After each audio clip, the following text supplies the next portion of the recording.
By the 3rd year after my death, my son and I were still wandering ghosts. Because of our deep ties to this world, we couldn't pass on from here. Meanwhile, my husband, Samuel Hoffman, had clawed his way up from the bottom of society. He had transformed into the most up-and-coming new star in the business world. That I had betrayed him without hesitation during his most desperate times. So, he hated me. He hated me so much that he would skin me alive. 3 years ago, he had forced me to donate my bone marrow to his childhood sweetheart, Violet Sampson. At that time, I had been deathly sick. Bone marrow aspiration was an invasive procedure. I didn't know if it was a botched operation or if my low immunity, due to my inherent illness, was to blame, but I suffered a severe systemic infection a week after the procedure. I then fell into a fever-induced coma and died at home. My 3-year-old son, Toby Hoffman, was left uncared for. Eventually, he died by my side. In all those 3 years, Samuel never visited us, not even once. He didn't make a single phone call. While holding Toby's little hand, I floated in the air. I watched as Samuel kicked at the front gate of the small house that I used to live in. We hadn't seen each other in 3 years, and he had changed a lot. His expression was cold and merciless. It felt so familiar yet so oddly strange. Behind him stood Violet, who was dressed extravagantly and wearing a face mask. Her complexion was rosy, and her figure perfectly proportioned. She didn't look like someone who was terminally ill at all. Toby listened to the grating noise of the door being kicked and hid in my arms in fear. He looked up at me. His bright eyes were filled with a mix of excitement and fear. "Mommy, has Daddy finally remembered us? He hasn't come to see us for such a long time. But he seems angry. Did I upset him? And who is that lady standing there?" Toby asked a series of questions. I patted his head softly. My heart ached like a knife had cut through it. My throat felt constricted, and I couldn't utter a word. "Kristen, get out here right now. Stop playing dead inside," Samuel shouted hoarsely into the courtyard. The commotion startled Jessie Vance, who lived next door. She stepped out of her yard and asked Samuel, "Young man, who are you looking for? No one has lived here for a long time." Samuel composed himself and asked, "Didn't Kristen live here? Has she moved away?" Jessie's eyes dimmed as she sighed. "Are you talking about Kristen Zucker? That poor young woman died 3 years ago." Samuel froze for a moment. Jessie continued, "I heard that she was forced to donate her bone marrow when she was very ill. She passed away a few days after coming back. It was truly tragic." Violet's expression changed, and her face turned pale. As if feeling wrong, she protested, "Please don't spread unfounded rumors like that, ma'am. Donating bone marrow is safe and doesn't cause death. If she didn't want to donate her bone marrow to me, she could have just said so. There's no need to jinx herself like this." She deliberately said those words loudly, as if I might be eavesdropping from inside the house. Samuel, who had been dazed, immediately relaxed when he heard Violet's words. The next moment, a mocking smile appeared on his face. He said contemptuously, "She likes to play pretend all the time. If she wants to make up lies, she should at least make them believable. She should look up whether anyone has ever died from donating bone marrow." Jessie didn't understand what they were arguing about. She repeated, "The poor thing. She died in the house and no one knew for days." Samuel's expression turned icy. He said to Jessie, "I don't know why you're helping her deceive me, but please tell her this. If she doesn't show up within 3 days to donate her bone marrow to Vivi, I won't hesitate to cut off the dialysis treatment for that child of hers." Jessie's eyes widened in shock. She shook her head and sighed before turning to go back into her own house. From behind her, Samuel warned coldly, "Remember that I'm giving her only 3 days. If she doesn't show up, I won't pay her a single cent of living expenses this month. She'll watch as that little kid dies in front of her." With her back turned, Jessie's eyes reddened as she muttered to herself, "That poor child. He already starved to death a long time ago. If only I had gone to check. Maybe I could have saved him." "Sam, is Kristen hiding because she doesn't want to donate her bone marrow to me?" Violet asked pitifully. She looked like she was on the verge of tears. Samuel ruffled her hair affectionately. "Don't worry. It's just leukemia. Even if Kristen doesn't donate her bone marrow to you, I'll search the entire country to find you a match." Violet pouted and said, "My body didn't show any signs of rejection upon receiving Kristen's bone marrow. The doctor said he's never seen two people with such a high level of compatibility." Samuel glanced at the locked gate. His tone was resolute as he promised, "I'll find her for you, even if I have to dig her up from the ground." At that moment, I felt a pang of intense pain in my heart. That as I watched the two people standing before me, memories from years ago resurfaced. Samuel and I were college classmates. Back then, he was like the sunlight piercing through the chilly morning mist. His presence was warm and dazzling, that I was the one who fell for him first. After graduation, we ended up together, that I once saw him as my salvation, and my world revolved entirely around him. I stood by him as he ventured into entrepreneurship. Then, I endured hardships by his side that he promised to take care of me for a lifetime. In the beginning, he kept his promise, but ideals could never truly withstand the harsh reality. During the early days of setting up his business, I often accompanied him to negotiate deals with other parties. It was during this time that I met Daniel Jones, the heir to Glorious Group. Daniel was a privileged scion who only worked for the sake of experiencing life. Ever since he met me, he stuck around like a fly I couldn't shake off. There were times when he touched me inappropriately under the guise of being drunk and wasted. Finally, things turned ugly one day. When Daniel tried to hold me in his arms while he was drunk, Samuel grabbed a wine bottle from the table and smashed it over his head. Because of this incident, we lost the contract with Glorious Group. Not only that, we also had to forfeit all our savings to keep Daniel from sending Samuel to jail. Of course, what we paid went far beyond just money. That night, Samuel held me in his arms and apologized profusely. He kept telling me how sorry he was, and that he would never let anyone bully me again when he became successful. True to his words, he became a successful businessman. No one else bullied me anymore. Only he did. That I didn't want to remember any of this anymore. That I looked at the face that had only become more unfeeling and ruthless after all these years. The stifling summer wind tousled his hair and deepened the already furrowed lines of his brows. He looked immensely troubled. That he held Violet in his arms. His gaze was fixed on the weeds that had grown half a foot tall at the courtyard gate. The year I betrayed Samuel was during the second year of our marriage. At that time, I was already over a month pregnant, but neither of us knew about this. By then, Samuel's business had started to flourish. It even attracted several investors. It should have been a period of steady growth. However, everything fell apart without warning. Deals that had been finalized were abruptly canceled. The capital funds dried up, and product issues kept cropping up one after another. Bank loans were cut off. Even the mortgaged properties, cars, and factories were all set to be repossessed and auctioned off. During those days, Samuel could not eat or sleep. To make matters worse, his mother was diagnosed with cancer that year. An enormous sum of money was needed for her treatment. That I pulled some strings and looked into the odd circumstances surrounding Samuel's business. Soon, I discovered that the person sabotaging his company was none other than Daniel, the man he had once hit with a wine bottle for my sake. At this point, Daniel sought me out. He said he could have Glorious Group's investment firm inject some funds into Samuel's business and cover his mother's medical expenses. That I knew he had his conditions because, let's be honest, would a devil ever do charity? If he didn't want my life, he would certainly take something even more valuable than life itself. So, I asked him what his true purpose was for making this offer. Daniel sneered disdainfully. "I do it because I want to. What purpose do I need? I just enjoy watching you worthless insects struggle and seethe with anger. Yet you're completely helpless against me. Besides, I haven't paid Samuel back for the time he smashed a wine bottle on my head. It's time for him to suffer the consequences of his reckless action." I couldn't understand Daniel. He had 100 ways to make Samuel's life miserable, yet he chose me. Even after all these years, I vividly remember that day. In the dimly lit private room, Daniel held me on his lap with a contract in his hand. When Samuel pushed open the door and saw us, he froze. His eyes reddened as he rasped, "Why?"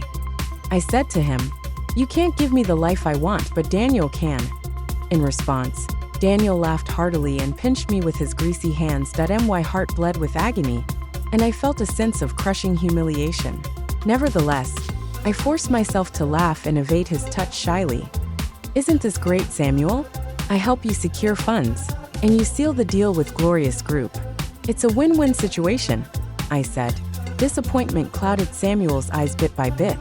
Still, he extended his hand toward me with determination. "Come back to me, Kristen. I don't need you to do this.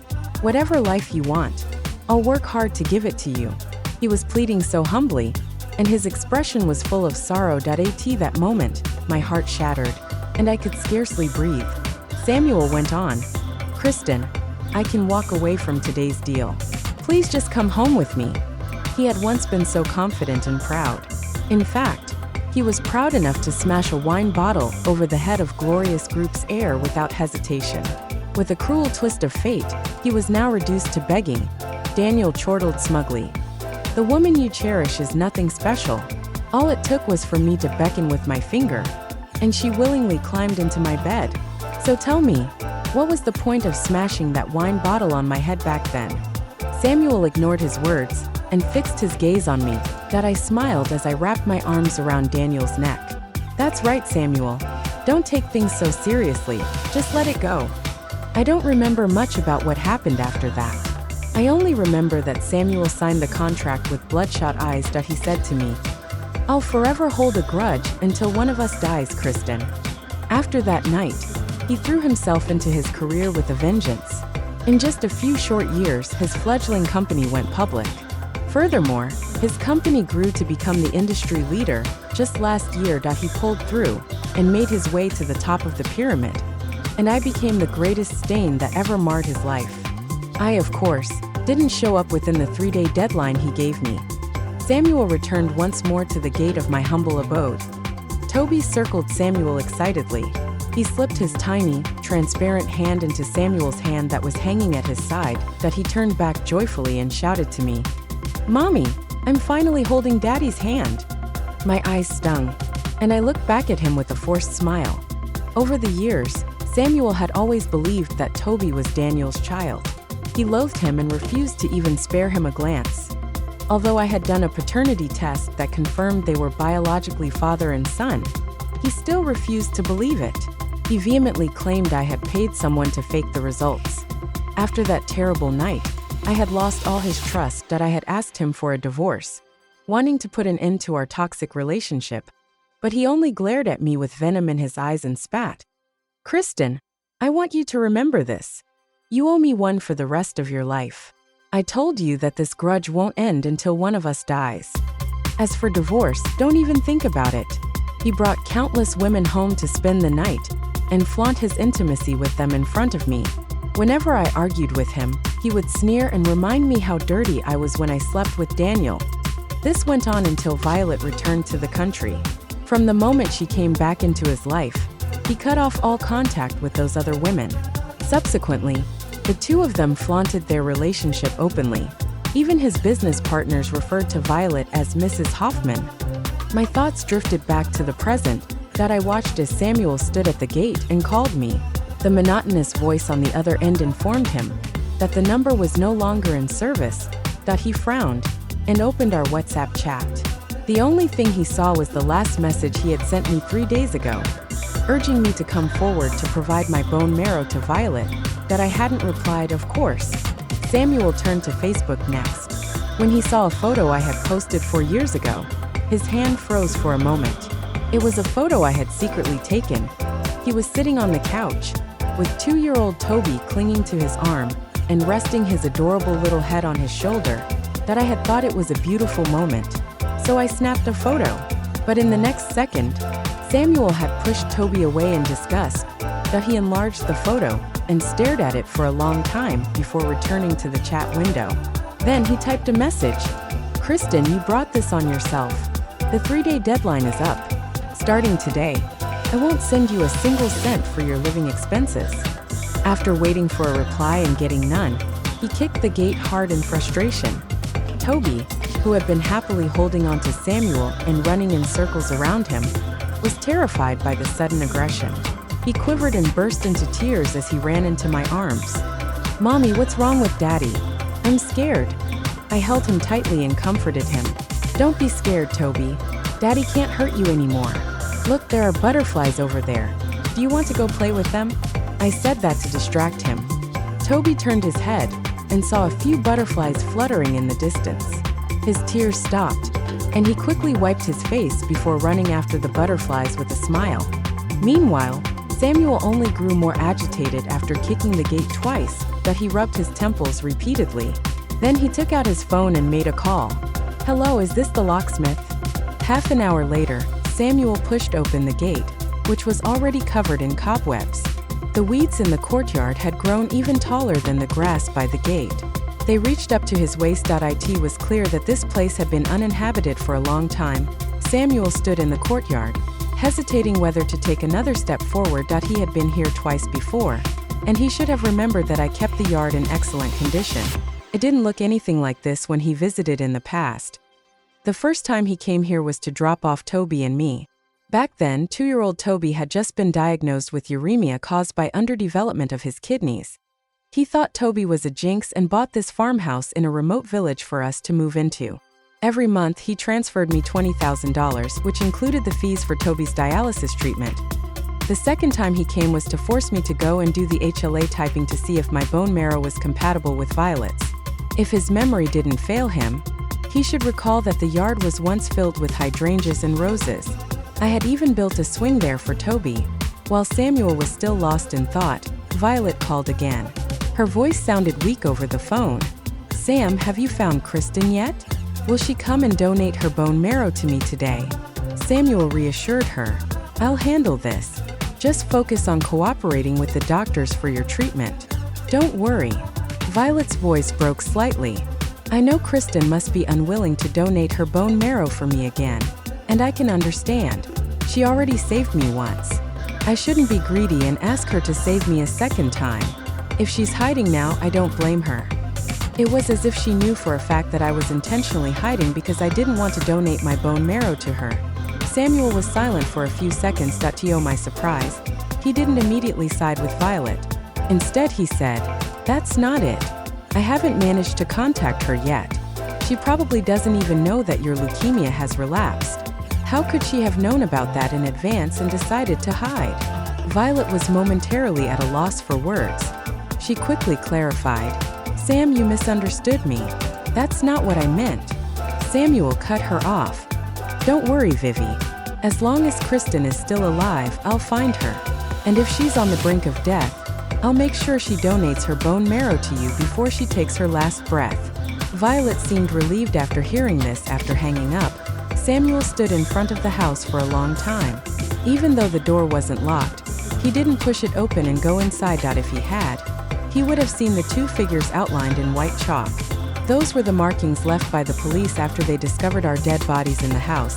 Samuel just stood there. In the end, he stepped back out of the yard and bought a new lock from the locksmith. Then he locked the gate. I noticed something strange. As long as we followed Samuel, we could leave the place that had bound us for so long. Toby had grown tired of being at the farmhouse after 3 years. So, I thought it was a good thing that we could venture out and see the outside world. Of course, Toby was thrilled. He constantly looked around and exclaimed in awe at everything he saw. However, it seemed we couldn't stray too far from Samuel. We followed him back to his villa. Toby stared at the luxuriously decorated villa with his mouth agape in astonishment. He had lived here before up until he was 2 years old. Perhaps he was too young to remember it, but he flitted around excitedly while exploring every corner. Meanwhile, I drifted behind Samuel and followed him as he went into his study.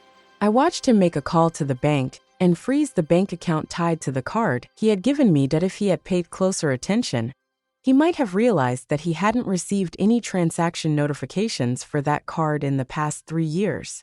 The money he had been transferring to that account throughout that time had never been touched either.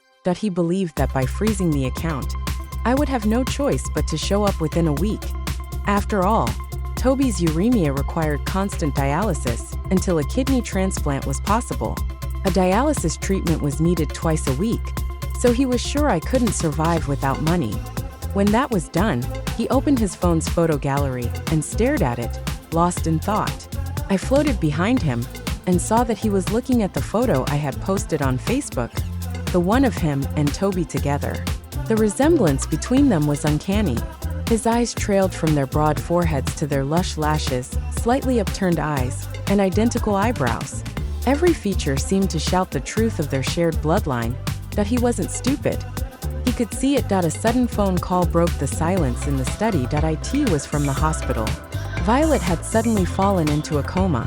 Samuel grabbed his car keys and rushed out. Toby and I were forced to follow him to the hospital. In his hurried dash, Samuel collided with a man in the hospital lobby, who was dressed in an expensive tailored suit. I recognized him. It was Daniel. Daniel stumbled back 2 steps. Once he steadied himself and saw it was Samuel, his face showed a hint of surprise. He jeered. "Well, if it isn't the man of the hour in Southton, Mr. Samuel Hoffman? What brings you to the hospital so late at night? What's the hurry?" Samuel muttered an apology hastily before bypassing him and running straight to the elevator. Daniel, however, was relentless. He followed Samuel at a brisk pace. He trailed him all the way to the inpatient department of the hematology ward. When they reached Violet's room, she wasn't there. Samuel immediately rushed to her attending physician's office. Upon learning that she was in the observation room and hadn't fallen into a coma, but had simply fainted due to anemia, Samuel finally breathed a sigh of relief. He sat in the chair by her bedside while breathing heavily. His gaze was hollow as he stared at the floor. It was evident how worried he was about Violet. While leaning casually against the doorframe, Daniel asked nosily, "I thought your sweetheart was cured of her illness. What's she doing back here?" Samuel didn't feel like talking to him. He replied tersely, "It relapsed." Over the years, Samuel and Gloria's group maintained steady business collaborations. Their deals gradually increased in volume and scope. 3 years ago, Daniel's father forced him to go abroad, and so other executives took over his tasks. With Daniel out of the way, Samuel's career flourished even more. "So, who are you planning to sacrifice this time?" Daniel suddenly asked. Samuel glanced at Daniel like he was looking at a fool. "I don't understand what you're talking about." Daniel scrutinized his face as a peculiar smile formed at the corner of his mouth. "You really know how to keep up an act. Sometimes I can't tell whether you're faking it or not." Samuel's patience had worn thin. With his voice lowered, he said, "If you have something to say it directly. Beating around the bush isn't your style." Daniel replied, "What I mean is, Kristen is already dead. So, whose bone marrow are you planning to use to save your sweetheart this time?"